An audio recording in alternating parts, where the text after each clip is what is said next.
একটা মেয়ে ধর্ষিতা হয়েছে, এজন্য ইসলাম দিয়ে যদি আইন কায়েম করা হয় 24 ঘন্টার আলটিমেটামে সব বিচার হয়ে যাবে। যেরকম ঠিক কিনা? দর্শকদের শাস্তি দাও জনসম্মুখে, ঠিক কিনা? রামিসার খুনিকে প্রকাশ্যে ফাঁসিতে না ঝোলালে স্বরাষ্ট্রমন্ত্রী সালাউদ্দিন আহমেদকে পদত্যাগের আলটিমেটাম মিজানুর রহমান আজহারী হুজুরের। দর্শক, একটি স্বাধীন রাষ্ট্রের বিচার ব্যবস্থা যখন সাধারণ মানুষের জীবনের ন্যূনতম নিরাপত্তা দিতে চরমভাবে ব্যর্থ হয়, ক্ষমতার মসনদে বসে থাকা কর্তারা যখন অপরাধীদের দ্রুত শাস্তি নিশ্চিত করতে দিনের পর দিন তদন্তের নামে টালবাহানা শুরু করেন, আদালত প্রকাশ্যে জনসমক্ষে ফাঁসিতে ঝুলিয়ে মৃত্যুদণ্ডের রায় দিয়েছেন ঘাতক সোহেল রানার। কবে এবং কোথায় এই ফাঁসির রায় কার্যকর করা হবে, এই সকল তথ্য এবং ঠিক কিভাবে সিনেমার মতো এই হত্যাকাণ্ড ঘটানো হয়, সেই ঘটনার বিবরণ শুনলে আপনার বুক কেঁপে উঠবে। প্রকাশ্যে তাদের মৃত্যুদণ্ড কার্যকর করা হোক। যেন আমি শুধু একজনের বিচার চাই না, আমি চাই বিচার প্রতিষ্ঠিত করুন। এটা ওপেন স্টেডিয়ামে যদি বিচার করতে সরকার, খুব ভালো হইতো। আজ দেশের মানুষ যা চায় তা হলো তাদের বিরুদ্ধে দ্রুত দৃশ্যমান ও কঠোর বিচার। আর এরকম হাজারো সোহেল যারা ঘুরে বেড়াচ্ছে, তাদের মনে যেন ভয় সৃষ্টি হয়, যাতে ভবিষ্যতে তারা আর এই কাজ না করে। আমার কথা একটাই, বিচার হবে জনসম্মুখে, কোনো লেন্দি প্রসেস হবে না, কোনো লেন্দি প্রসেস হবে না। তার মারতে কতক্ষণ লাগছে, তার বিচার কেন দেরি হবে, আর কি প্রমাণ দরকার আছে? আমি প্রকাশ্যে তাদের মৃত্যুদণ্ড কার্যকর করা হোক। যেন আমি শুধু একজনের বিচার চাই না, আমি চাই বিচার প্রতিষ্ঠিত করুন। এটা ওপেন স্টেডিয়ামে যদি বিচার করতে সরকার, খুব ভালো হইতো। আজ দেশের মানুষ যা চায় তাদের বিরুদ্ধে দ্রুত দৃশ্যমান ও কঠোর বিচার। পৃথিবীতে এমন কিছু অপরাধ আছে যা দেখলে স্বয়ং শয়তানও হয়তো লজ্জায় মাথা নিচু করে ফেলে, আর এমন কিছু অপরাধী আছে যারা জেলের বাইরে বুক ফুলিয়ে চললেও রিমান্ডের চার দেয়ালের ভেতরে পুলিশের চরম থেরাপি বা জিজ্ঞাসাবাদের মুখে হাউমাউ করে কেঁদে ওঠে। হ্যাঁ দর্শক, 7 বছরের ছোট্ট নিষ্পাপ শিশু রামিসানের পর তার মাথা কেটে বিচ্ছিন্ন করে ফেলা সেই পৈশাচিক ঘাতক সোহেল রানা অবশেষে পুলিশের রিমান্ডে ভেঙে পড়েছে। নারায়ণগঞ্জের ফতুল্লা থেকে গভীর রাতে যখন তাকে গ্রেফতার করা হয়, তখন তার চোখে মুখে ছিল পালানোর ধূর্ততা। কিন্তু আইনের কড়া শাসন আর রিমান্ডের অন্ধকার প্রকোষ্ঠে যখন পুলিশি জিজ্ঞাসাবাদের আসল রূপ তার সামনে উন্মোচিত হলো, তখন এই নরপিশাচের সব দম্ভ এক নিমিষেই চূর্ণ বিচূর্ণ হয়ে যায়। রিমান্ডের চরম জেরার মুখে কেঁদে কেঁদে সে রামিসাকে নিয়ে এমন সব লোমহর্ষক এবং গা শিউরে ওঠা বর্ণনা দিয়েছে, যা শুনে খোদ পুলিশের দুর্ধর্ষ তদন্তকারী কর্মকর্তাদেরও চোখের পানি ধরে রাখা কঠিন হয়ে পড়েছিল। একটি 7 বছরের শিশুকে ঘরে ডেকে নিয়ে বাথরুমের ফ্লোরে সে ঠিক কী করেছিল? কেনই বা তার স্ত্রী স্বপ্না নিজে দাঁড়িয়ে থেকে রামিসার শরীর টুকরো টুকরো করতে সাহায্য করেছিল? আজ আমরা আপনাদের সামনে তুলে ধরব রিমান্ড এবং আদালতের জবানবন্দিতে উঠে আসা এই শতাব্দীর সবচেয়ে নির্মম হত্যাকাণ্ডের আদ্যপান্ত। সুপ্রিয় দর্শক, অপরাধ বিজ্ঞানে একটি কথা প্রচলিত আছে, অপরাধী যতই চালাক হোক না কেন, সে ঠিকই কোনো না কোনো প্রমাণ রেখে যায়। ঘাতক সোহেল রানা ভেবেছিল জানালার গ্রিল কেটে পালিয়ে গিয়ে সে হয়তো চিরকাল পুলিশের ধরাছোঁয়ার বাইরেই থেকে যাবে।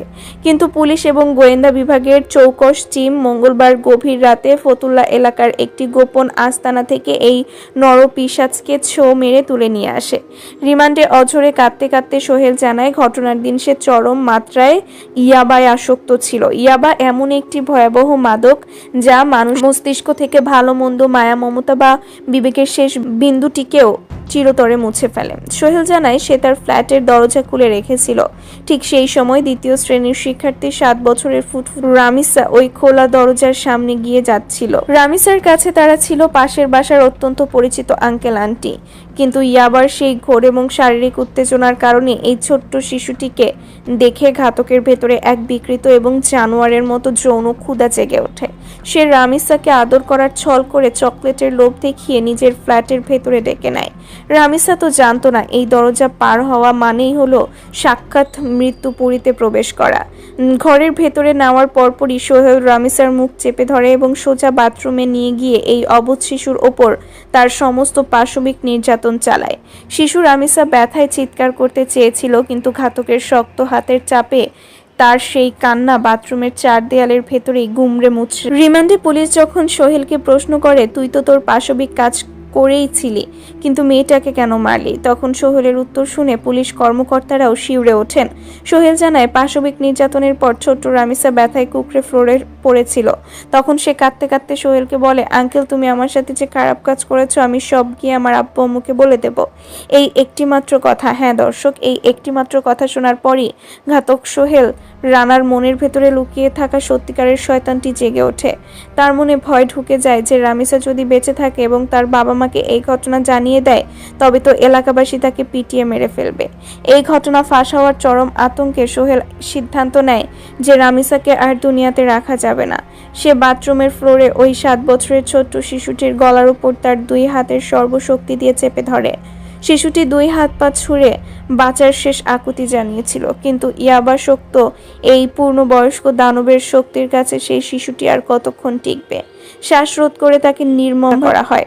হত্যা তো করা হলো, কিন্তু এবার এই লাশ গুম করবে কিভাবে? ঠিক এই সময়েই গল্পের সবচেয়ে ভয়াবহ এবং অবিশ্বাস্য ক্লাইম্যাক্সটি শুরু হয়। এই হত্যাকাণ্ডের পর ফ্ল্যাটের ভেতরে প্রবেশ করে সোহেলের স্ত্রী স্বপ্না আক্তার।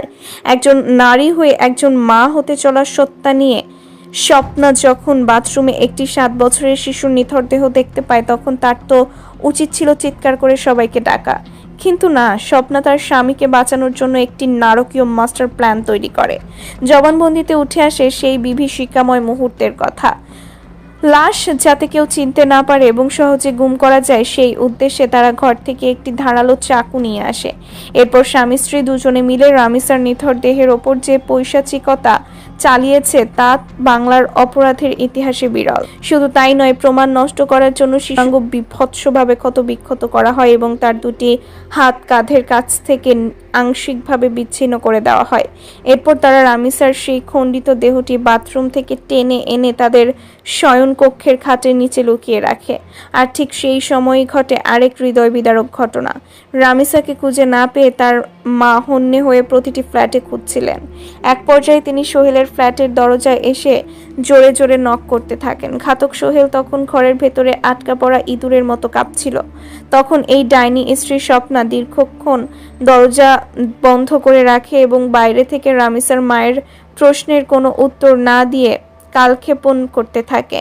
সে তার স্বামীকে বলে যেভাবেই হোক জানালার গ্রিল কেটে পালিয়ে যেতে।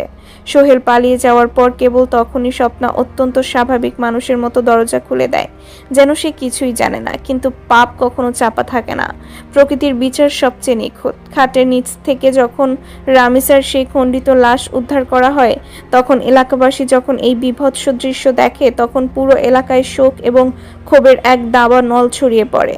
এরপর যখন সোহেল রানাকে রিমান্ড শেষে ঢাকার চিফ মেট্রোপলিটন ম্যাজিস্ট্রেট আদালত হাজির করা হয় তখন আদালত চত্বরে উপস্থিত হাজার হাজার সাধারণ মানুষ ক্ষোভে ফেটে পড়ে।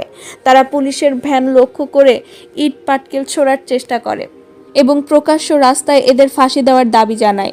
এই ঘটনায় গ্রেফতার তার স্ত্রী স্বপ্না আক্তারকেও যখন আদালতে তোলা হয় তখন মানুষের ক্ষোভ ছিল আরও দ্বিগুণ, কারণ একজন নারী হয়ে সে কিভাবে এই পৈশাচিকতাকে সমর্থন করলো। বর্তমানে স্বপ্না আক্তারকেও আদালতের নির্দেশে কারাগারে পাঠানো হয়েছে, কিন্তু এই ঘটনা আমাদের সমাজ ব্যবস্থার জন্য এক বিশাল প্রশ্ন চিহ্ন রেখে গেছে। আমাদের চারপাশের প্রতিবেশী যাদের আমরা বিপদের দিনের আপনজন মনে করি তাদের ভেতরেই কি লুকিয়ে আছে এমন একটি নরখাদক? আপনার সন্তান যখন আপনার চোখের আড়ালে পাশের ফ্ল্যাটে খেলতে যাচ্ছে তখন কি আপনি শতভাগ নিশ্চিত হতে পারছেন যে সে নিরাপদে আছে? এই ঘটনা প্রমাণ করে যে সমাজে ইয়াবা এবং মাদকের বিষ বাষ্প কতটা গভীরে শেকড় গেড়েছে। সুপ্রিয় দর্শক, রিমান্ডের চরম থেরাপির পর ঘাতক সোহেল রানা হয়তো তার অপরাধ স্বীকার করেছে এবং আইনের কাঠগড়ায় দাঁড়িয়েছে। হয়তো আগামী কয়েক মাসের মধ্যে আদালতের বিচারে তাদের সর্বোচ্চ শাস্তি এবং ফাঁসির রায়ও ঘোষণা করা হবে। কিন্তু তাতে কি রামিসার বাবা মা কি তার কলিজার টুকরোকে আর কোনোদিনও ফিরে পাবেন? যে অবর্ণনীয় কষ্ট, যে তীব্র যন্ত্রণা নিয়ে এই 7 বছরের শিশুটি পৃথিবী থেকে বিদায় নিয়েছে তার দায়ভার কে নেবে? সোহেল রানার এই লোমহর্ষক জবানবন্দি আমাদের প্রতিটি বাবা মায়ের জন্য একটি চরম সতর্ক বার্তা। নিজের সন্তানকে কখনো কারো কাছে একা ছাড়বেন না, তা সে যত কাছের প্রতিবেশী হোক না কেন। মাদকের থাবায় ধ্বংস হতে বসা এই সমাজে নিজের সন্তানের নিরাপত্তা নিশ্চিত করার দায়িত্ব আপনারই।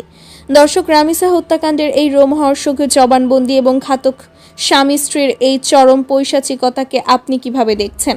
আপনার কি মনে হয় শুধুমাত্র আদালতের রায়ে ফাঁসি দেওয়াই কি এদের জন্য যথেষ্ট, নাকি সমাজের চোখে দৃষ্টান্ত স্থাপন করার জন্য এদের প্রকাশ্যে মৃত্যুদণ্ড দেওয়া উচিত? আর এরকম হাজারো সোহেল যারা ঘুরে বেড়াচ্ছে তাদের মনে যেন ভয় সৃষ্টি হয়, যাতে ভবিষ্যতে তারা আর এই কাজ না করে।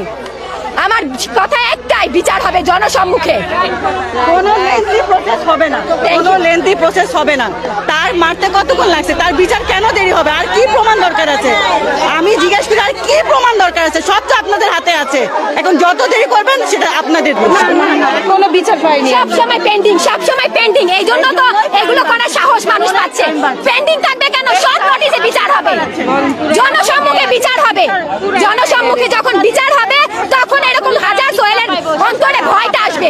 এখন তো ভয় নেই, জানেই তো বেঁচে যাবে।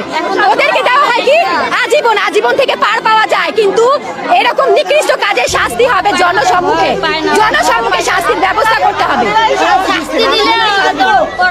ব্যাস, আমার কথা একটাই, আমাদের এলাকাকে গ্যারেজ মুক্ত, রিক্সা অটো রিক্সার গ্যারেজ, সিএনজি গ্যারেজ মুক্ত করেন, আমাদেরকে থাকার পরিবেশ দেন।